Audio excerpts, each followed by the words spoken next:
very good evening to everyone. Yeah. I hope that you all are safe and sound during this hard time. This is Sachin on behalf of DBATU Alumni Association. Welcome you all in this most awaited webinar on Discrimination, a challenging career for engineering. As we all know that not particular from our college, there are a lot of students who are really seeking forward for a career in the technology. And here's the thing, I can also say from my experience that whenever we choose for a career and whenever we choose to give a particular exam, we have a lot of questions, a lot of skills, a lot of doubts in our mind that sometimes these queries get too washed up that we don't find a way to start. Well, just for that, we have today not one but two prominent speakers who have already been part of this career and have won many accolades in this field. So these will mentor you, these will guide you, and of course they will answer you all of the queries that you must be having right now. So in short, they are here to help us. So without wasting much of your time, let me introduce the first speaker of this webinar, retired Lieutenant Commander Bhavesh Mehta from Indian Navy. He is 1998 mechanical pass out from our college. He has served on-board steam and diesel propelled ships with hand-on experience on maintenance of diesel engines, hydraulic steering system, maintenance and calibration of missiles, electromechanical and hydraulic cranes, etc., amongst others. Before I pass on, I'll request everyone to mute yourself, and if you have any questions and queries, please put them in chat box as it really destroys the fluency of our speakers. So now I'll pass on my screen to Sir. Sir, the screen is all yours. You can start now. Bhavesh, sir. Sachin, sir. Yeah, go ahead, Bhavesh. Good evening, everyone. Today being a very exciting topic, Defense Force is a challenging career for engineers. We'll be taking you through the various ways in which you can join the three defense forces. To begin with, we'll start with the Indian Army. I would request Lieutenant Colonel Sachin sir to take the session. Yeah, thanks, Bhavesh. And hello, everyone. I hope I'm audible to you all. Yeah, audible? Yes, sir. All right. I'm Lieutenant Colonel retired, Lieutenant Colonel Sachin Oak retired. I took premature retirement last year and served the Army for 23 years in various places, in various positions, and in various roles. Today, we would be basically concentrating upon the ways to join the armed forces as engineers. Being an engineering institute, we feel that the alumni are responsible for guiding the people out there who are studying presently in the university to let them know how you can join various streams. One of that is the forces, which is a very challenging stream. And as far as Army is concerned, there are basically three different ways in which you can join. The first being the technical entry scheme, in which basically you join on completion of your engineering, or when you are in the final year of the engineering, you appear for that exam, you pass the exam, you are called for an interview, basically the SSB interview, Services Selection Board interview. You clear that, you clear your medicals, and then you go on to join the academy and become an officer in the Indian Armed Forces. Secondly is the UES entry, in which you might get selected when you are in the pre-final year of your engineering. Wherein you are again, you apply for a UES entry, you get selected for, or rather you get shortlisted, you appear for the SSB. Once you clear the SSB, you keep on continuing your engineering. Once you complete your engineering, you either join or you don't join. So you have an option. Once you are through your SSB and medicals, you join through UES entry again in the same military academy, that is the Dehradun IMA Military Academy, Indian Military Academy. Thirdly, the entry that we know is basically the SSC Technical. SSC Technical is an entry. The first two entries basically deal with people who are going to join the armed forces as permanent commissioned officers. So they will serve a minimum of 20 years of service, which will make it a pensionable service. When I say it's a pensionable service, that means you are authorized to get a pension on completion of 20 years of service. You may apply or try to resign the service in case you don't feel good there, or in case you have other problems which you have to face and you are not able to continue. You have an option of presenting your resignation, which may or may not be accepted. In case of SSC Technical, there is a mandatory clause of serving for 10 years, after which you can be released from the service. You won't be called as an ex-serviceman per se, in the sense you won't get a pension, but you will be called an ex-serviceman in other sense. The SSB Services Selection Board interviews are held at various locations. The Army has got its own SSBs, the Navy their own, and the Air Force, they have their own SSBs. The Services Selection Board interviews are conducted. Now, the interviews, when they are conducted, they are basically, as you can see on the view foil, I won't waste much time in reading out the view foil. There are various tests involved, and you don't see any kind of engineering test in that. So that's the fun of it. Being an engineer, I suppose everybody is intelligent to understand a lot of things.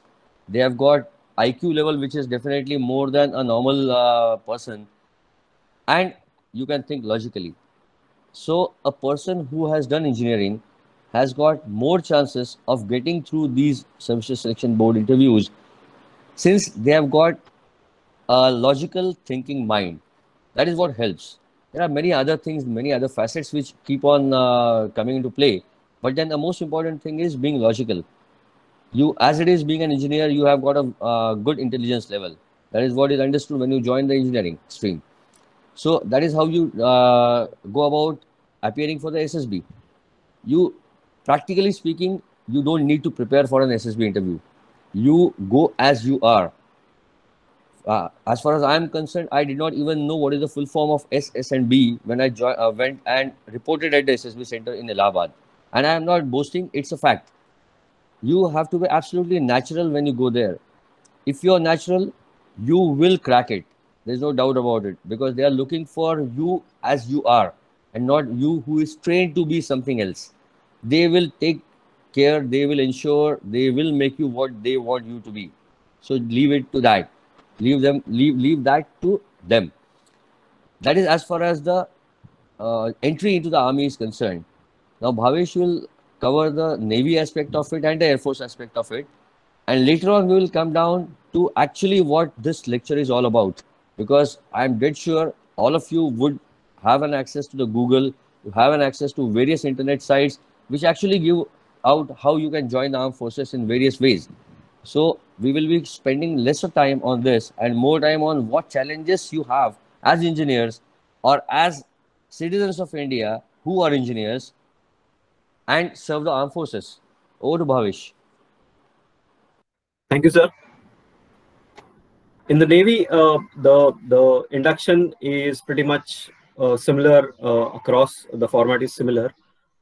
Navy has its own Indian Navy entrance test, is what they call it, which is actually a computer-based written test. It is a 100 questions, multiple choices, divided into 4 sections: English, reasoning and numerical abilities, general knowledge, general science, and mathematical aptitude.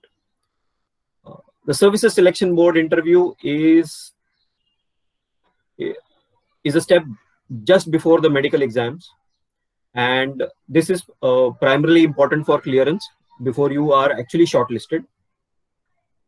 Again, here also, it comprises of intelligence tests, picture perception, discussion test, psychological testing, group testing, and interviews.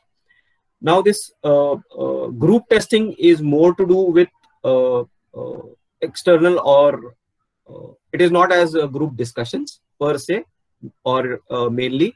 It is more to do with the testing in the fields. How do you behave as a part of a group? So that is what is tested there. And interviews are interviews. So it's basically to judge your overall personality and the way you carry yourself, not only the way you respond.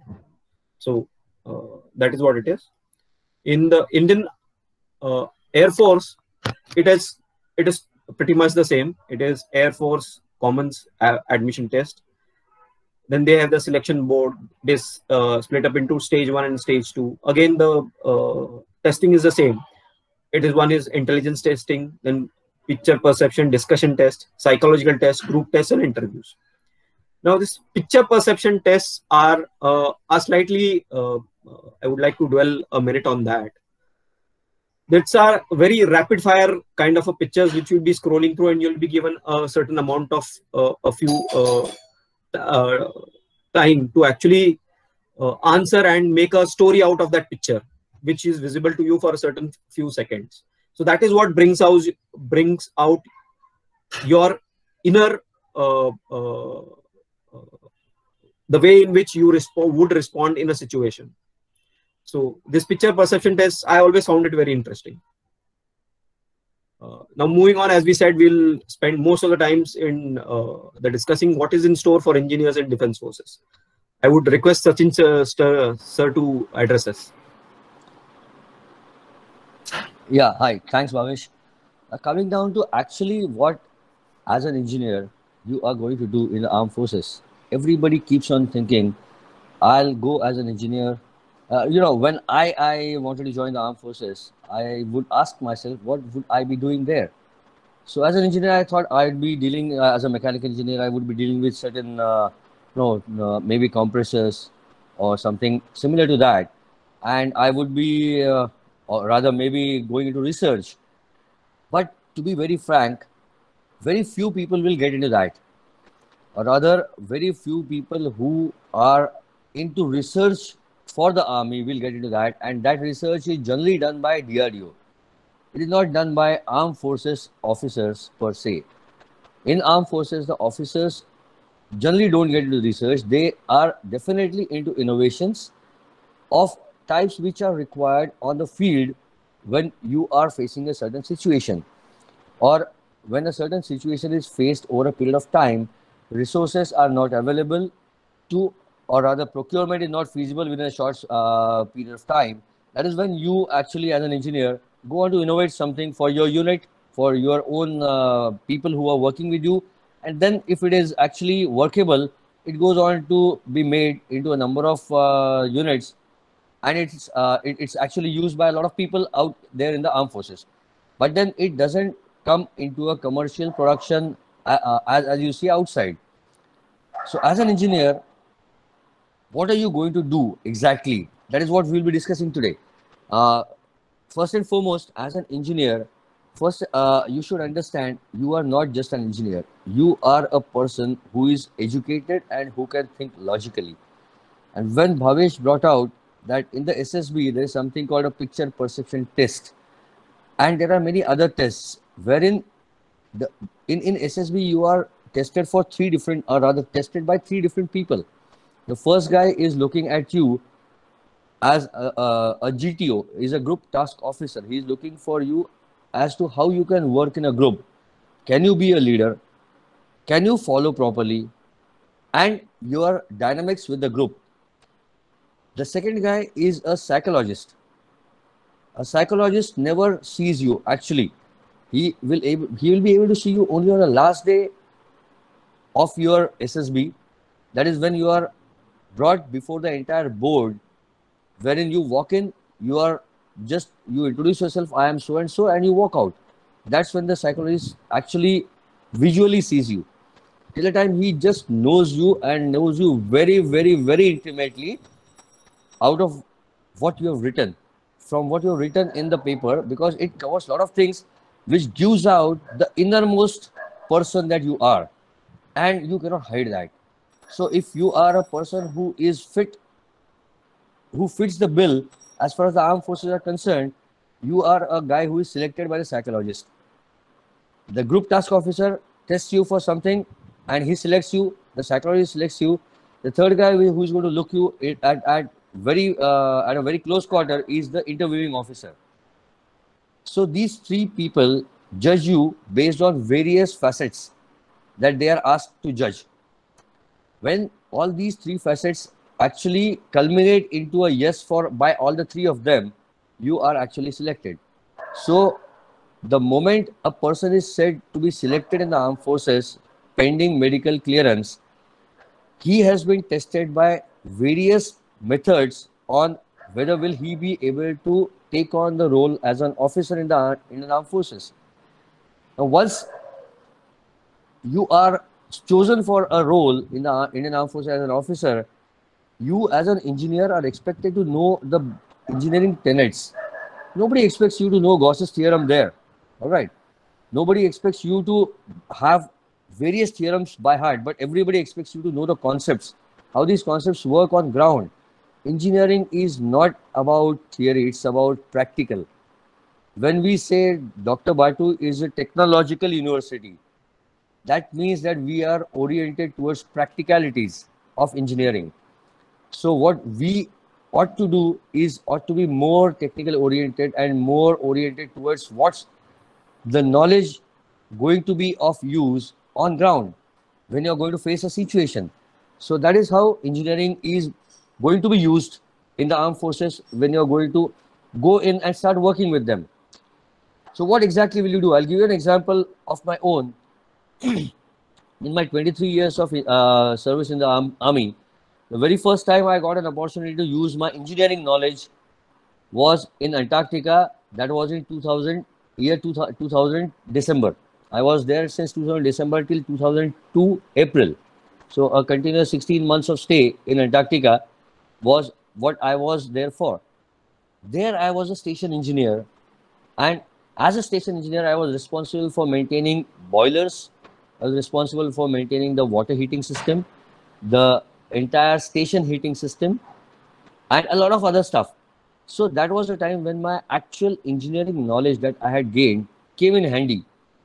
But mind you, nowhere in the engineering books you will find that if a high pressure pump is functional and you need to find out why there is a seepage or a leakage through that pump, the answer given in the book is use a washer, a rubber washer.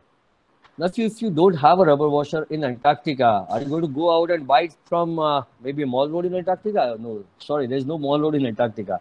So what do you do there? So what you do is basically you find a file cover, you trace the file cover with the matching holes of the pump, and just use 2 file covers and use it as a washer, and that you will be surprised to know that kind of washer works better than a washer which is a rubber washer. So that is the knowledge you actually use on ground, the practical knowledge. You try out a rubber washer, you find that it keeps on giving way in maybe a month or so. But then a washer which is made by file cover will work much better than this. So this is something which is practical. You haven't learned it in the books, but maybe you have seen it with your people whom you are working with on the shop floor, on maybe when Bhavesh used to work on his workshop in the naval dockyard, he must have seen his boys using that, and that gives an idea that this can be used, and he would be using it somewhere else when he needs to use it. So that is how you apply the concepts. You need to know the concepts, because if you don't know the concepts, you actually can't function. So you won't know whether that will actually help to seal the gap or seal the leakage or not. So the concepts need to be clear, and when I say concepts, they come from your engineering knowledge, what you learn in your college. And when I say you learn in your college, that's not mugging up knowledge. That is actually the practical orientation of the knowledge that you learn in the college. I'll request Bhavesh to continue with this. He can share some experiences of his. Coming back to me, I'll share something else. So this way, it will be more interesting. And with 2 people joining in, I'm dead sure most of you won't doze off, as definitely some of you might be now. What do you, Bhavesh? Yeah, thank you, sir. See, as rightly said, the base is already has been created by the educational institute. It is from there that is the armed forces will build on, and maybe in the initial days they will, apart from your physical training, they will also train you on the technical aspects. Like we had a specific training as far as engineering was concerned with the type of machinery that we would be facing on board ships. So they will give you the theoretical knowledge, the practical knowledge of it, because not very often were the gas turbines being taught or the steam turbines being taught. So that is the practical aspect which will get covered. The training will be there, the theoretical aspect, the practical aspect. Thereafter, for a 6 months period, you are put on board a ship where you will be, the program is called the watchkeeping. So there on board that ship, you are actually given hands-on experience on the various machineries which are there. You perform a job of an engineer, learn the ropes, and implement your knowledge. And that is what is expected by the defense forces from an engineer.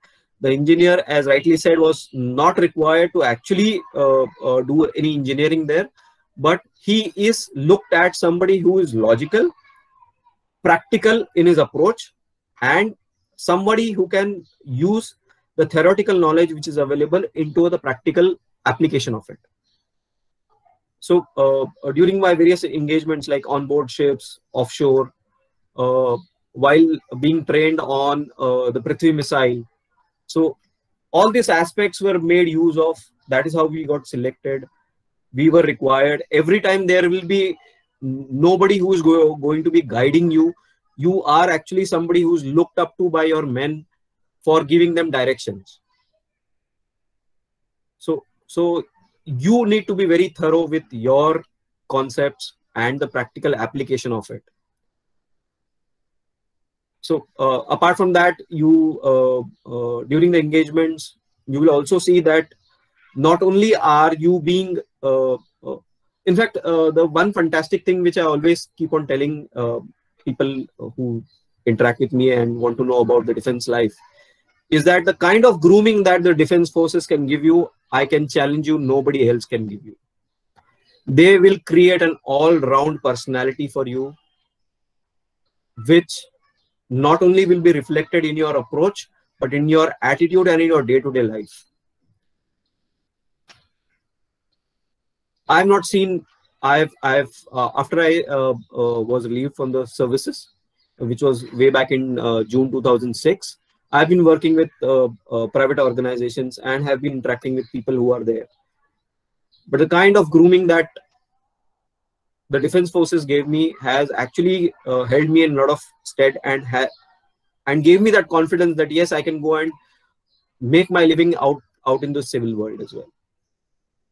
So not only are you trained when you are an engineer and inducted as an officer in the defense forces technically, but on all-round aspects of management, be it finance, be it man management, be it time management, you name it and they will groom you.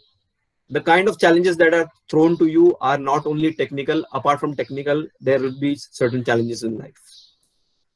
So the presence of mind, the kind of technical knowledge which is behind, gone into it, the subconscious way in which we do an act is always brought out unconsciously, unknowingly, and which is actually what is required. So that is what gets tested during the SSBs, and that is what actually when you are on the field comes out.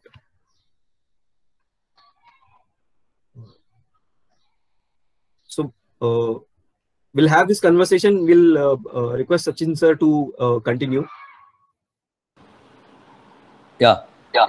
So just as Bhavesh mentioned just now, it is majorly the management that you learn. Now, when you say management, what actually does it involve? It is you are actually like people call mechanical engineering jack of all, king of none. An army officer, a navy officer, and an air force officer is a specialist in his own stream, as well as a jack of all and king of none.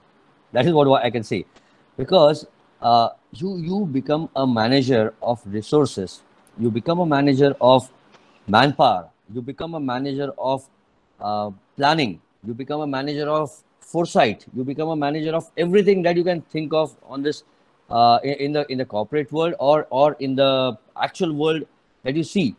You are an administrator, you are a leader, you are everything that a person can look up to you. because they train you so well. They train you in a way that you can take the responsibility of the lives of the people you are commanding, or the lives of the people who are working with you on ground or in a field. As Bhavesh mentioned, when he goes on a rather on the ship, they go on missions. They go on some. They are given some goals. Similarly, when in the army you are given a task, nobody just goes on to roam around in the army. Everybody has got a task to do, and those tasks don't come out of blue.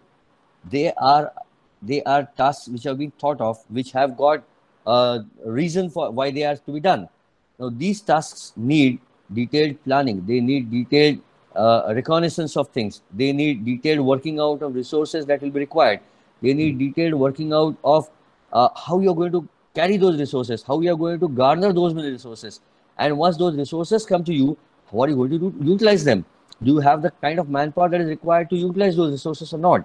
So all these things go into what you are expected to do. For example, if I am asked to make a bridge, now you will say, what a bridge? How can you make a bridge in a short time? Yes, the army has, the navy has, and the air force has resources which can actually do these things in a very short time.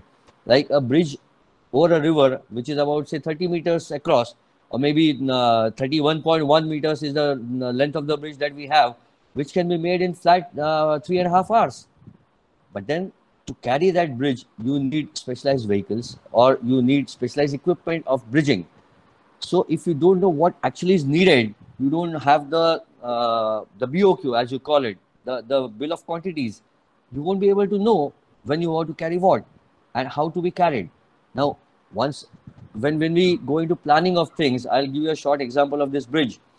Now, if I require certain things to be placed beforehand so that I can go and mark the place where I'm going to lay the bridge, I need to prepare that ground for laying of that bridge. Now, I need certain equipment to do that. If I have kept that equipment, the last vehicle which is going to come and fetch up at the bridge side, it's not going to help. So that sort of planning also goes in. The minutest of detail needs to be planned. There are SOPs, standard operating procedures, to do it. But then the dynamics of the situation are such that everywhere the SOPs don't work. They are a guideline. So in the armed forces, when you go as an engineer, you are expected to do as an engineer would do, with a managerial back of mind. And you are supposed to do all this in a situation which may be a war, maybe a war-like situation, or maybe an insurgency-prone situation wherein you are exposing yourself to fire by people whom you can't recognize as your enemy. It is an extreme challenge to work in an environment where you see 100 people walking around, out of which you can't say whether those 100 people are your friends or your enemies, or they are supporters of the enemies. So as an engineer, when you go to the armed forces, you have to forget for a while that you are an engineer. First, you have to think you are an officer in the armed forces, in the Indian Army, Navy, or Air Force. You are an engineer because you can think logically. You are an engineer because wherever required, your knowledge will be used. But then basically, your challenging attitude and the reason why you are selected in the armed forces will be mostly used in your entire career. For example, in the army, as on date, engineers can join each and every arm. When I joined the army, we were allowed to only join three arms. One was the Corps of Engineers, the electrical and mechanical engineers, now electronics and mechanical engineers, and the signals. Now, I have got a nephew of mine who has joined the infantry. He is an engineer from MIT in Pune, and he's a mechanical engineer, and he is in infantry fighting a war at the China border as on date.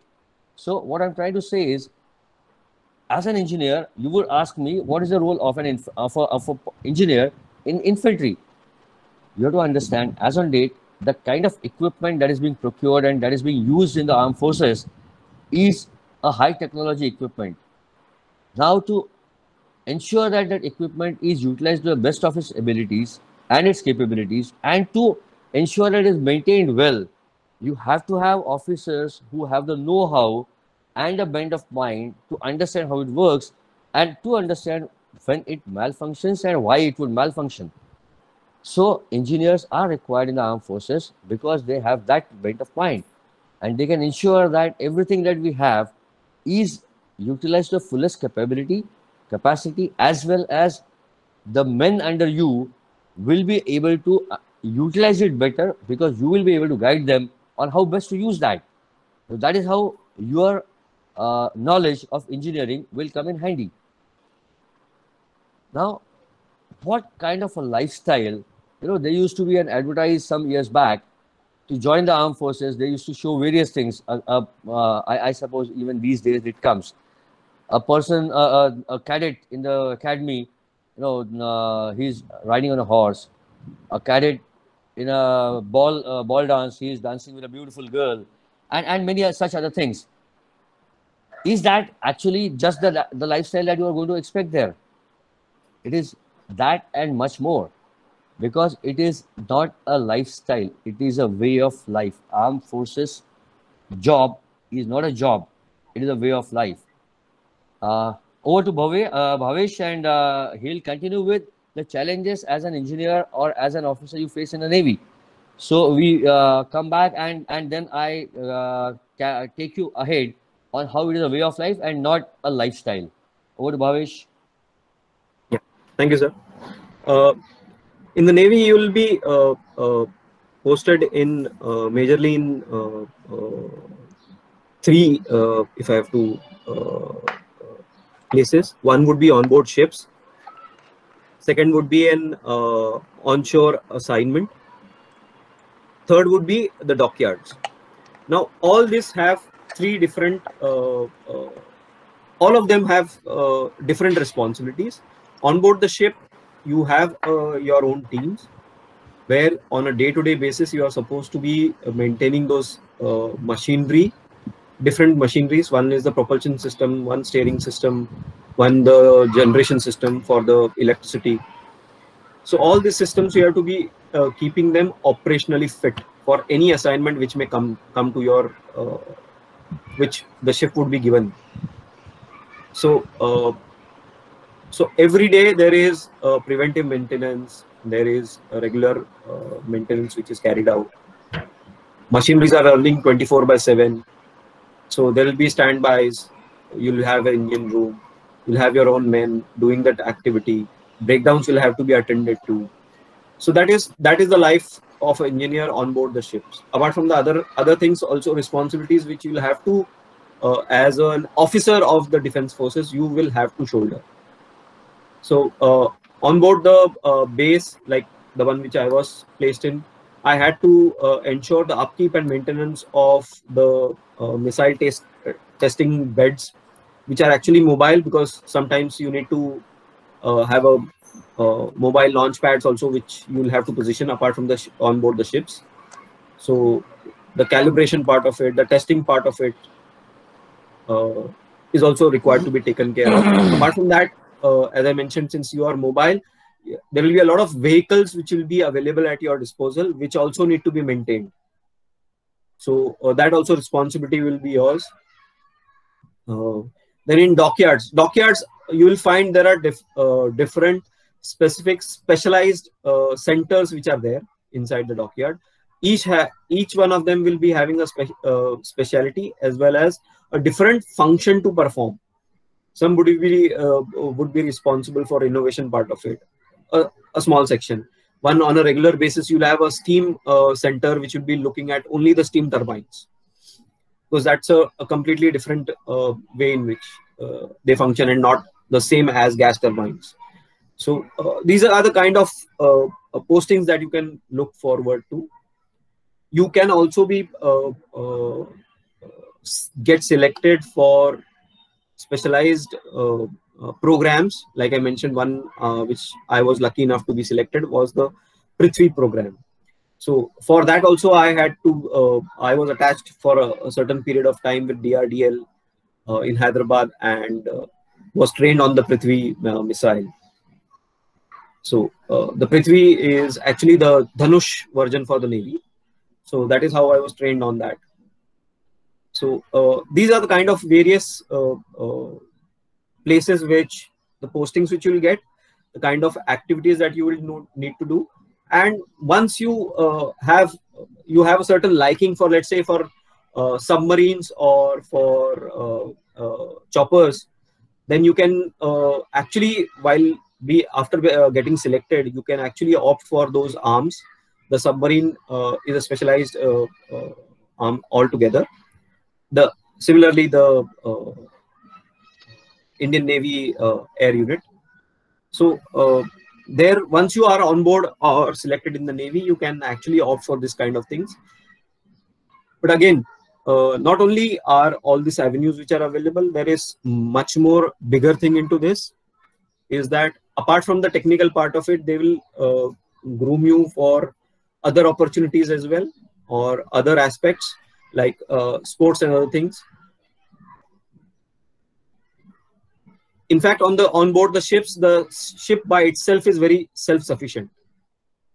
So you don't have to worry about anything. It's just that you need to do your job properly. And since these are warships, they are not designed. The main idea is not luxury, but the operational capabilities of that ship. So that way you'll get different experiences. You'll be associated with different things.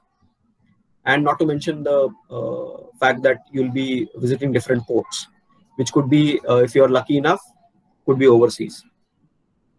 So these are kind of challenges and the opportunities which are available within the Navy.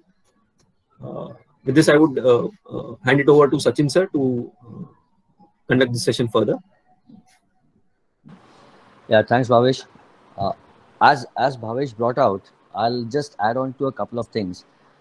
I suppose the armed forces would be the only way of life wherein you are paid a handsome salary to be fit, and they ensure that you are fit by having an organized physical training activity in the morning daily, except for a Sunday, and games in the evening on a daily basis.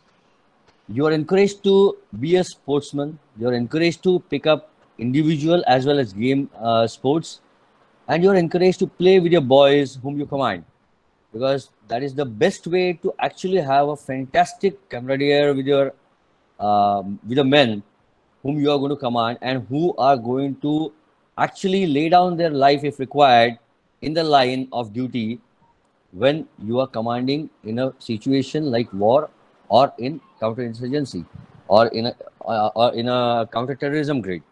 So the best way to know a person is to play with him, and the best way to know how to play is to have a team sport and know all your men, because in a sport you are absolutely on your own, or rather you are absolutely what you are. You can't have what do you call, you are absolutely original what you are in a game. So to know him and to know how he'll react in a situation, you can know from a game. So best way to know your men and to rather earn their trust is to be with them, to compete with them, to be a part of the team. So Army, Navy and Air Force is the only maybe and some other paramilitary forces wherein you can actually be absolutely fighting fit and enjoy that by being on the ground in the morning as well as in the evening. Now, coming to the challenges that are being faced, as far as my experience goes, when initially I was in, I had 3 tenures in Jammu and Kashmir. I was, fortunate enough to be in the Switzerland of India for such a long time at government expense, that too. And it was really a fantastic time that I had there, because there were no tourists most of the time. The entire Kashmir scenery was for me and my men to enjoy to the fullest. It's on the lighter vein that I'm mentioning this, because in such scenarios, you actually have to be 100 times more alert, because a life lost is a life lost. It cannot come back. So you have to be absolutely alert in those situations wherein there are places where counter-terrorism and counter-insurgency grids have been established because of the situations existing there. Now, as an engineer, you would ask me, what was I involved in? What was I doing there? So it was as an army officer I was placed there to lead my men to be in a situation where I would be required to take decisions which would be matter of life and death for either my men or the people whom I was going to rather accost. They were terrorists. So the split second decision is, should I fire or should I not? Or should I order my men to fire or not? These kind of decisions are hard to actually be taken, but you are trained to take such kind of decisions, and then you are put into that situation wherein you might be required to take such decisions. No one goes into such challenges in the armed forces without training. The basic military training that you get in the academies is 90% enough for you to take such decisions.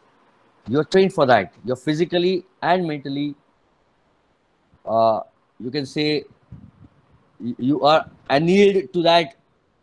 You are so malleable to fluctuations and fluidity in the life and situations that you face every day, that you actually are trained to handle such kind of situations.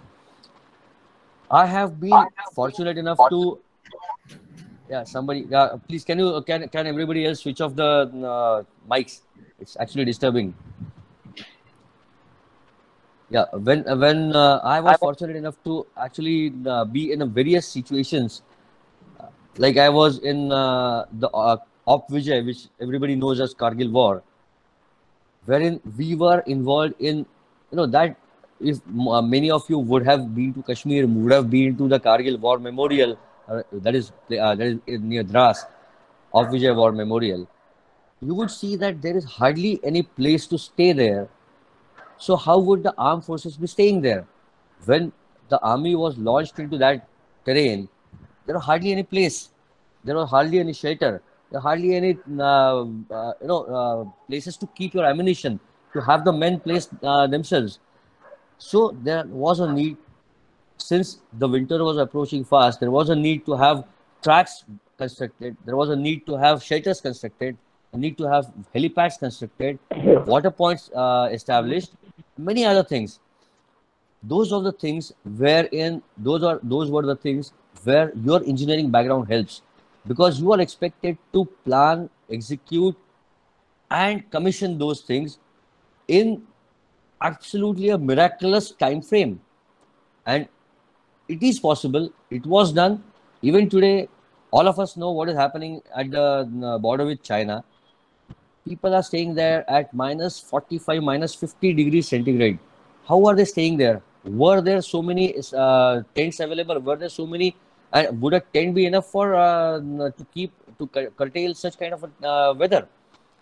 So there were engineers who pitched in. There were people who knew something about engineering, who had the concepts clear, who actually went there and constructed things wherein people could stay and man that border, even in such hostile climate conditions. And here is wherein your engineering knowledge will come in handy. How to take up that challenge of constructing a shelter which normally takes 2 months to construct it in 10 days. And that too, one single shelter with 10 men takes 10 days. How are you going to construct 100 shelters with 100 men in maybe 1 month? That is where your planning skill, your engineering knowledge, your knowledge of innovation, your mind of innovation comes to play. That is where you actually as an engineer can perform. Now, when I said way of life and lifestyle, what's the difference in that? A way of life is something which you inculcate as a daily routine. So in the armed forces, you exercise as a daily routine. You are with your men. When I say you are with your men, the men is somebody who is which is other part of you. You are one. They are with you throughout your tenure in the armed forces and even afterwards. Even today, I have retired. Maybe I'll be completing 2 years in February. I keep on getting a call from one of my person who was with me, at least 2 to 3 calls per week, because that is the bonding that you develop with these guys. They are with you throughout. You stay with them, you eat with them, you dine with them, you go on various missions with them. They are your life. That is a way of life. You actually start believing that that is what it is. There is nothing beyond that. That is because you are into it 24 by 7. Armed forces job is not 8 to 5, 9 to 5, 9 to 6. It is 24 by 7 by 365 by till the time you die. It's not, there's no limit to that. Till the time you retire, but then post retirement, you keep on doing certain things related to armed forces, related to your people that you have worked with, and you are into that. That becomes a way of life. Over to Bhavesh. He may be able to share something more. Yeah. Thank you, sir. Talking about challenges now, the biggest challenge which during my short tenure of 7 years, which I saw, was that we had a technology which we had actually inducted from other nations. So, so the biggest challenge at that point in time was when I was there was the spares. We never used to have enough spares to actually work upon those or maintain the equipment. So one big challenge was how to indigenize the spares. That was the mission. So you actually begin from scratch, identifying vendors, trying to find out what was the material which was by which which was used in making those spare parts. These are not straightforward metals. Most of them were Russian, and it was very, very difficult. They had a very superior metallurgy there. So it was difficult to actually crack it. But we had our defense forces have their own setups, the QC labs and all those, where all this testing of the metals which were there as a part of that, of which the spares were made, to identify those metallurgy, think about what is the nearest which is suitable, and to then identify a vendor and to make him agree to your terms and conditions for supplying was a challenge at that point in time. So it was, we had old Russian vehicles, equipments, which required the spares to be stocked because the other nation was not supporting. They had actually stopped support.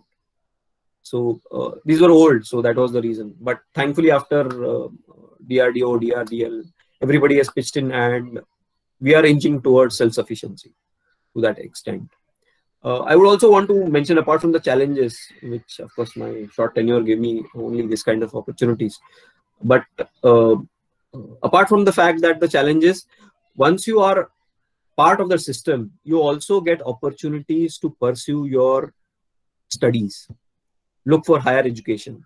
So the opportunities are available in all the three forces actually to take your studies from graduation to a master's, and thereafter they will also have once you of course attain a sufficient seniority, you also get an opportunity to attend programs which will groom you in aspects which are non-technical, strategic thinking, strategizing the whole thing.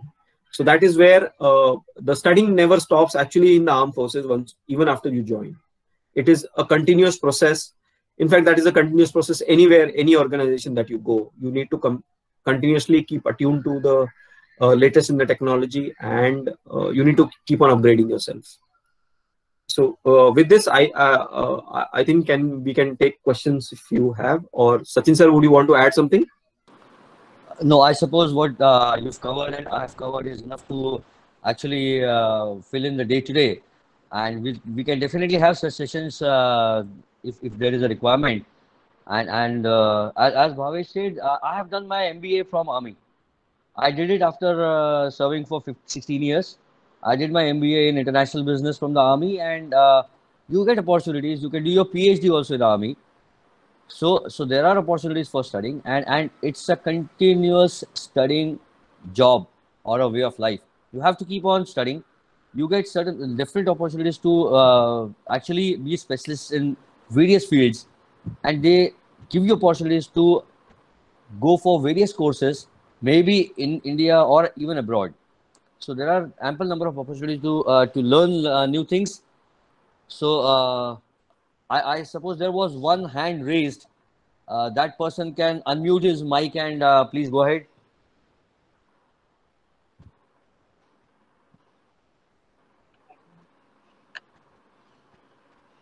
Actually, sir, there's one question Yes. in the chat box. Okay, go ahead.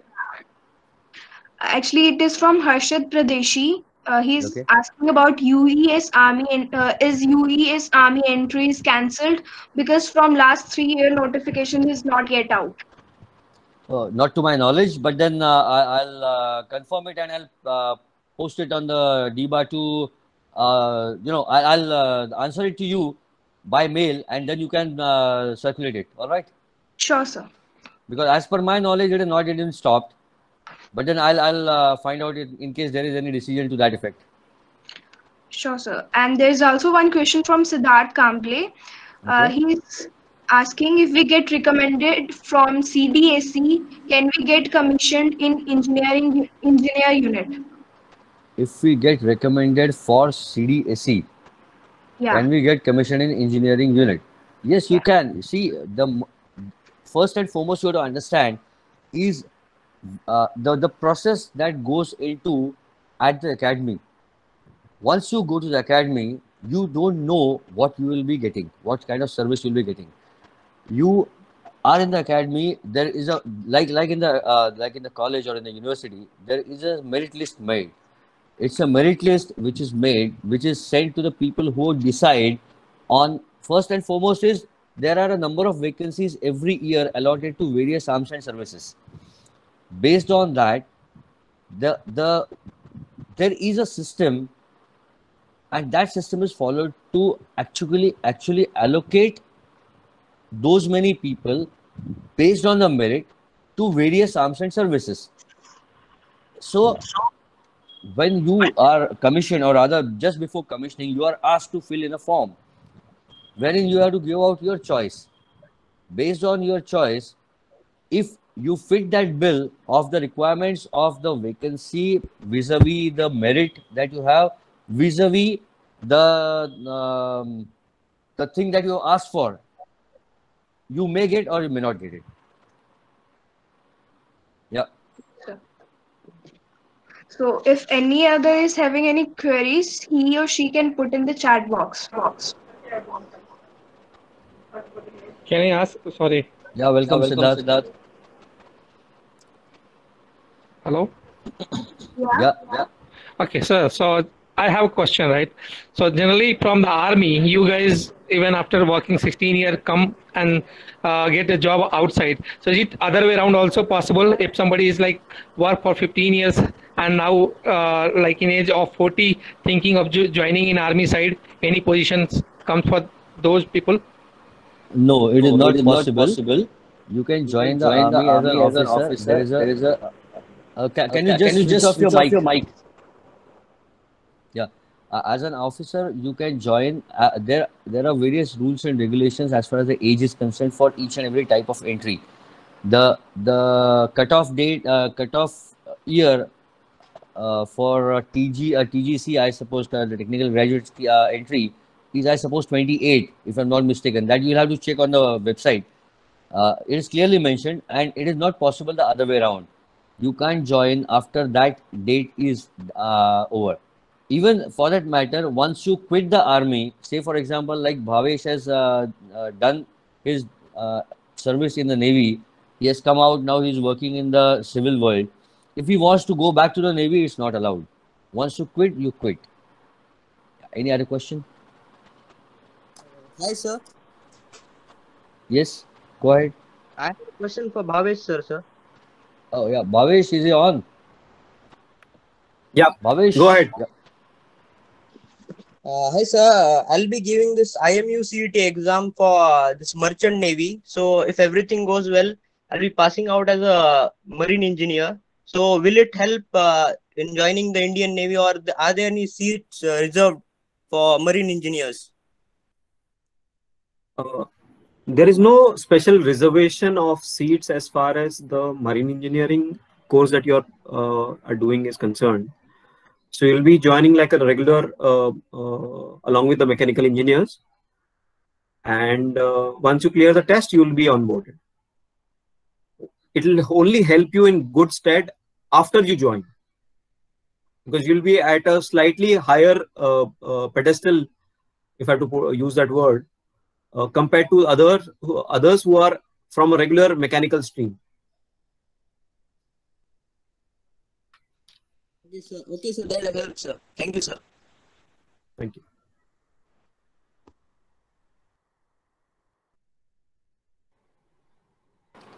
Yes, Swati, you can ask the forum in case there are any other questions, or we can call it a day.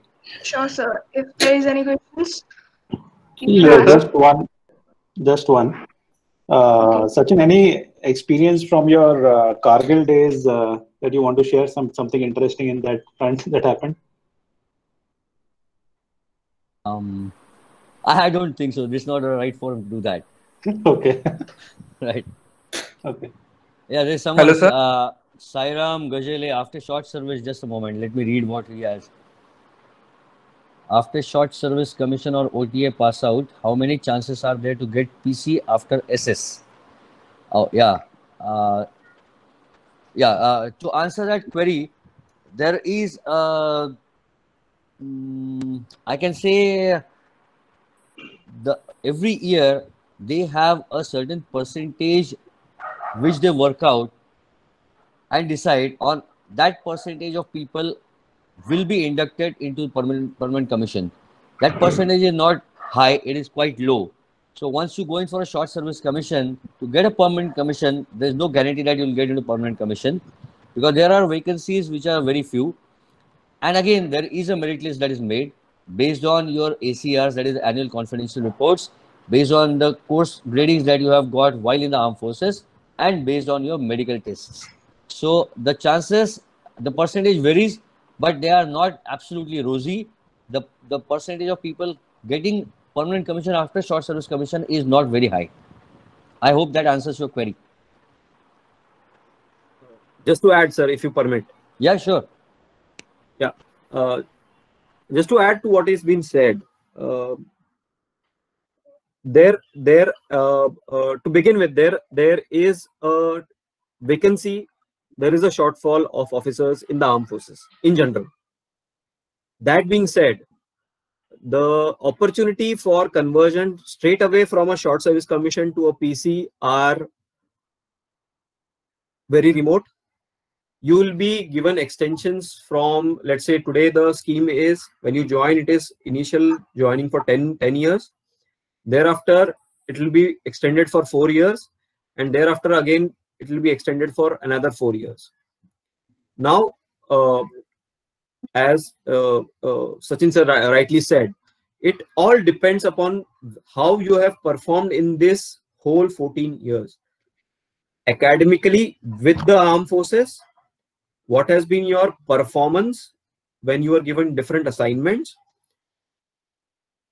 and your medical condition will decide whether you will be eligible for a permanent commission or not. But generally, if I have to take the example of my batch, my course mates who joined along with me, whoever has stayed back, they've all got permanent commissions. So there is no hard and fast rule per se ke, they will be giving or they will not be giving. It will depend upon, of course, the starting point will be the available vacancies in the armed forces or in a service, and thereafter your performance will decide whether you join or you are offered the permanent commission or not. Yeah, Praveen, you have raised your hand. Go ahead. Yes, just good evening. And, after a long time we are interacting. You can see my face. Hello. Yeah, Praveen. Yeah, this is Praveen here. I'm in Nasik at present and working with Mahindra. I just would like to know for some information regarding my daughter who has just completed 10th, and if she has to aspire for the job profile in this Indian Navy or Army or Air Force. So what the starting she has to do as far as hello? Any interruption is there? No, go ahead. Go ahead. Yeah. Go ahead. So at present she is working or preparing for the JE. Then if she has to specifically work towards this Indian forces or the army or the air force, then what has to be done from her side? Okay, Bhavesh, I'll take on this initially, and then you can add on to it. Sure, sir. Actually, Praveen, what she has to do is she has to appear for entrances. As far as the women entry is concerned in Army, Navy, or Air Force, if I'm not wrong, you can join the forces only after completing your graduation, not before that. Yeah, Bhavesh, am I right? Yeah. In fact, you can appear even if, when you are in your last year. Yeah, that is what. Basically, you Yeah. need to have a graduation. Graduation, absolutely. Before you can actually be an officer in the armed forces as far as the women's entry is concerned. And the same is true for even men. But then for men, they have got academies like NDA or wherein you actually go for doing your graduation. But for women, it is not yet started. So the women entry, you have to complete your graduation, or when you're in your final year, you appear for the entrances, clear your SSBs, and then you go on to for Air Force. If you're trying for flying, you PAB, they have various tests for that for a pilot. So you have to clear those, and then only you can make that mark. So she'll have to wait till till she completes her graduation. Okay, just an addition to this, there are some courses which are offered by Army Engineering College or something. Whether that course needs any examination, competitive examination is to be cleared for that. I'll clarify one thing here. First is there is something called as a cadet training wing, which has been started in 3 of the armed forces institutions. One is in CME Dapodi, that is College of Military Engineering Dapodi, Yes. wherein after 12th standard, male candidates can join for Okay. doing male. I underline it. Male candidates can join. Secondly, there is a place called MCTE that is in Maho, and the third place is MCEME that is in Sikandrabad. So MCTE is run by Signals, Corps of Signals, and MCEME is basically the Makkah, Madina, and Kaaba Kashi of EME, that is Electronics and Mechanical Engineers. But all these 3 places, the entry that you are mentioning is of CTW, Cadet Training Wing, and that is presently only for male officers. It's not open for female lady officers yet. Thank All you, right. Sachin. Okay, Vivek, you want to add something? Hey, Bhavesh, sorry, Bhavesh. No, I guess Sachin sir has covered it. Okay, thank you, Sachin. Thank you, Praveen. Okay. Yeah, Harshad. Good evening, sir. Yeah. So I had a question that, as you said that you did MBA in Army, so can we do MTech or such technical course in Army? Such kind of technical course. You can very well do your MTech being in the Army, Navy, or in the Air Force. All the 3 services, you can avail this opportunity to do your PG after a certain duration of service. You can't just go in the Army and complete 1 year and say, I want to do my PG in you can't do that. There has to be a certain minimum service after which you are allowed to upgrade yourself to an MTech, and definitely you can do it in any of the IITs that you want to. So means this facility is only eligible for permanent commission guys or for short commission guys? It is only permanent commission people are eligible for this. As far as Army is concerned, Bhavesh can clarify on in the Navy aspect of it. I guess that's true even for the Navy and the Air Force. Yeah. See, understand one thing. They by offering you a course or giving you opportunities for higher studies, it's an investment which the forces or the government is making. So definitely they would look at getting returns from there. So keeping that aspect in mind, I think the opportunity given to Permanent Commission makes a lot of sense. Yeah. Okay, sir. Thank you, sir. Yes. Anybody else has any queries? All right, Swati, I suppose everybody has had their fill. Yeah. Yes, sir. Yes. So now, Swati. Over to Swati. yeah. Before going on towards the vote of thanks, first I would like to give a brief about Sachin Oka sir, as I didn't got the chance earlier. My apologies for that. It was my mistake. Oh, no. Retired Lieutenant Colonel Sachin Oka sir is from, of course, you know that is. Swati, Yes, sorry sir. to jet. You can call Lieutenant Colonel Sachin Oak retired. The rank doesn't retire, the officer retires. So don't call Sure. retired Lieutenant Colonel. It is Lieutenant Colonel Sachin Oak retired. All right. Okay, sir. So Lieutenant Colonel Sachin Oak retired from Indian Army, of course. He is 1996 mechanical pass out. Joined Indian Military Academy, Dehradun immediately after his graduation. He was selected in his pre-final year in the UPS entry in 1995. He was commissioned in Corps of Engineers, the Bombay Sappers on 7th of June 1997. Has participated in Operation Vijay, famously known as Kargil War, in Batlik sector of JNK. He has served 3 tenures in JNK, one in Manipur and one in deserts of Bikaner. He was the instructor at the counter-terrorism school in JNK. He did PG in management while serving in army. Well, this was only the brief introduction about him, and surely you all will know him right now from his experience that he has shared with us. We are really very thankful for both of you who spared your valuable time just for us to guide us and to help us. We are really very thankful for you.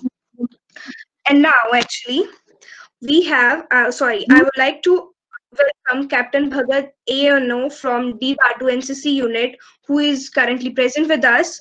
Thank you so much, sir, for joining us. And the screen is all yours. If you want to share some views, you can share, sir. Yeah, thank you so much. Swati, hello. Yes, sir. Swati, just if I may add, sorry, I'm interrupting, but I forgot to mention one point was, even from Batu, we had our female colleagues who had joined the armed forces. I thought I should mention it here. And we are really proud of them. Yes, sir. We are. Yeah, thank you very much, Swati. So, I'm yes, very sir. fortunate. I'm very fortunate that we are actually very fortunate. Bhavesh sir and Sachin sir are our alumni, and now they are the guiding force for our upcoming officer children. And definitely, they have taken us through their journey of this adventure. As Sachin said, mentioned, and Bhavesh sir also has taken us through their journey of life. That is a style of living life. So I think this upcoming officer has got fired up, and those who have crossed 28, as Sachin sir said, after 28 it is not possible. But those who have about 28, who are about 28, they have taken responsibility to make other upcoming officers to make them aware of this. And I think this is a mission. This mission has started for our university. And it will be continued. I'm so happy, and thank you so much for making me a part of this team. And special thanks to this our Alumni Association. I'm very grateful to Sachin sir and Bhavesh sir. Yeah, thank you so much. Yeah, welcome, welcome, Captain Bhagat. Thank you. Now moving towards our vote of thanks part, we have Mr. Santosh Ingole, sir. He is chemical engineer, 1998 pass out, joined DGAQA Ministry of Defense through UPSC. He completed his M.Tech in explosive and presently pursuing PhD in metallurgy from Pune University. He is designated as Joint Director in Ministry of Defence, handling portfolio of aero engines as well as fuel oil lubricants for military aviations in DGAQA. Sir, the screen is all yours. You can start. Yeah, thank you very much, Swati, for a brief introduction. In fact, I'm here to propose the vote of thanks. Actually, it is just a formality, but I was listening for last almost 1 hour or so, and it was a journey. Actually, I was thinking that the presentation was over within 10 minutes itself, but the real game started thereafter. The discussion, the way both the speakers they have interacted. Of course, the Lieutenant Colonel Sachin Oak, retired. He was the inspiration during our time also. He was the first person who got selected. And thereafter, in our batch, 2 mechanical guys, 1 girl and 1 boy, they got selected into the services, Bhavesh Mehta and Kiran Singh. Both they have joined the services. It was a journey started long back. And I also aspired that time. I could have been in mechanical that time, could have been in services sometime, but nevertheless, I joined the defense through civilian UPSC, and I'm serving the nation through my my engineering knowledge is getting utilized by that way. Both the speakers they have tandemly explained each and every aspects, what is the life, what is the engineers, how their knowledge is getting utilized in facing the challenges, the way of life. Engineers are, of course, they are the jack of all and king of none, we say, but as we master the technology, one of the technology we are definitely mastering, and we become king of one at least and jack of all, and we are fit in from anything to everything. That's what is engineers. And truly the discipline what service personnel are having, actually, that is really commendable, I could see. And we are fortunate, both the speakers, we know them personally also in during our engineering time. And speaking after almost 22 to 24 years, it is a pleasure to me on this forum. I appeal all the budding students to who is aspiring for defense services to take the challenge, prepare for that, take the guidance. We are available. Captain Bhagat sir is available from NCC part, and whatever your queries, we'll try to answer your queries. And only the feedback form is given in the chat box. If nobody has filled it, kindly download it and fill it.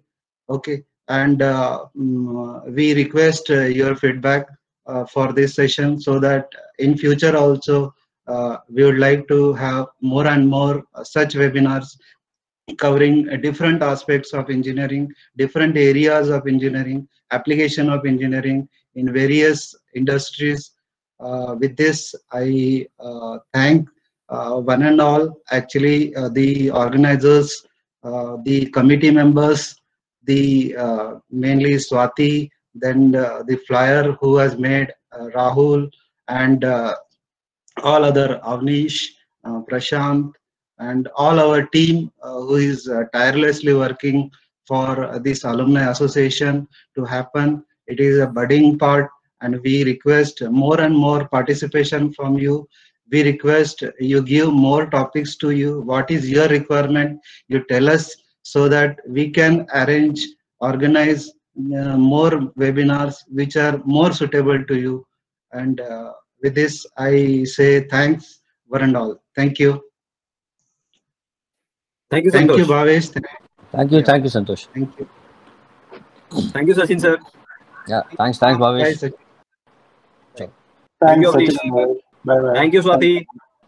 Thank you, Nitin. Thank you everyone for joining the meeting. Thanks a lot. Thank you everyone for being such a fantastic gathering of 50 plus guys or girls, listening to us and actually bearing with us continuously. Thanks a ton. Bye bye. Thank you. Bye. Jai Hind. Bye.